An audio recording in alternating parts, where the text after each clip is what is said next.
E mais uma vez ontem, pessoal, aconteceu o quê? Um adolescente matou outros 3 dentro de uma escola em Serra dos Correios, na Bahia. Até quando isso vai acontecer? Sabe que eu me pergunto isso quase todo dia.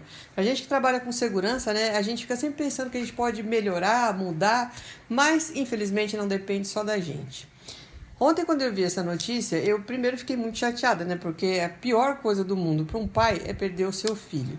Agora, você imagina aquele pai que levou o filho para a escola tranquilo, como se ele fosse lá estudar, ou até o filho que foi sozinho para a escola. Como que fica esse pai recebendo essa notícia em casa? De que não tem mais esse filho para voltar para casa todo dia. Gente, segurança em escola é um negócio sério e não está sendo tratado da maneira correta no Brasil. Não está sendo tratado de maneira séria. Aí você vai me dizer, Yara, mas a gente tem já a lei anti-bullying. É ótimo, porque não vai acontecer isso mais dentro da escola. Me diz, aonde é aplicado?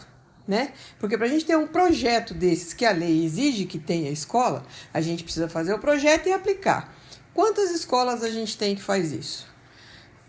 Mas a gente tem a lei. E por que precisa da lei para a gente organizar um ambiente escolar, para a gente fazer um ambiente escolar ficar um ambiente tranquilo, seguro para todo mundo? Gente, precisa mudar essa cabeça do brasileiro. Todo brasileiro pensa que tem que ter uma lei que obrigue a fazer. Respeitar a vida não precisa de lei. Precisa simplesmente ser ensinado tanto aos adolescentes quanto aos pais. Porque hoje muitos pais não sabem e não ensinam, ou seja, desrespeitam da mesma forma que os filhos adolescentes. O pai, ele é referência para aquele filho, criança ou adolescente, tanto faz. Então, se essa referência não é a referência ideal, é aquela referência que mostra que a vida não tem valor, porque para alguém chegar a esse ponto, imagina o desespero da pessoa. E muitas vezes o que acontece? Eu não vou julgar nada desse caso, porque quase não foi comentado o que aconteceu, mas, via de regra, a gente sabe, né, pelo tanto de casos que a gente já analisou aqui, quando você tem essas figuras tipo, no caso, você já tem um caso de bullying. Dificilmente você tem alguma outra coisa. Teve aí, há pouco tempo atrás, um caso que era um menino que viu a namorada com outro, ficou com ciúme, foi lá e matou. Mas essa não é a regra, essa é a exceção. E por que é a exceção? Porque o que acontece nas escolas hoje? Tem lá aqueles alunos que zoam aquele outro aluno, aquele acaba se deprimindo, se encolhendo, por quê? Porque quando é adolescente, quando é criança, o meio que ele vive faz muita diferença para ele. E ele não quer se sentir excluído. Agora, aonde a escola participa nisso? Como que a escola não está vendo o que está acontecendo com esse aluno em sala de aula? No meu livro, que já é um livro velho pra caramba, eu já falava do tanto de aluno que a gente pode ter em sala de aula. Por quê? Porque se a gente não tem esse mínimo de aluno em sala de aula, o professor não consegue controlar aquilo, ele não consegue controlar aquelas crianças, ele não consegue saber como é que estão aquelas relações interpessoais dentro da escola. Então é fundamental que a gente comece pelo começo. Qual é o começo? Botar todos os equipamentos que a gente pode pro lado de fora da escola? Óbvio que tem equipamento que é fundamental que a gente ponha, mas a gente já pode começar hoje, dentro da nossa sala de aula, prestando atenção no aluno. Mas eu tenho 60 alunos dentro da sala, tenho 50 alunos dentro da sala, o que eu faço? Bom, primeira coisa, converse com a coordenação, porque isso não pode continuar. Quanto mais alunos você põe, menos você consegue saber o que está acontecendo. Mais estressante vai ser a sua aula. Mas é só isso? Óbvio que não. A gente também tem que ver que tipo de aula a gente está dando. Porque é aquilo, né? Aula chata, mente parada, oficina do demônio. A gente sabe que é assim que a coisa funciona.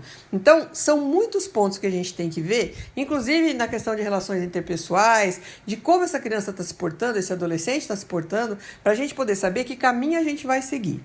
É fundamental que a gente comece pela prevenção, por desenvolver a cultura de segurança. O que a escola brasileira faz hoje? Nós precisamos de um treinamento, tem que pagar, é caro. É caro realmente. Para você que não quer pagar. Sabe por quê? Porque uma vida deve ser muito barato.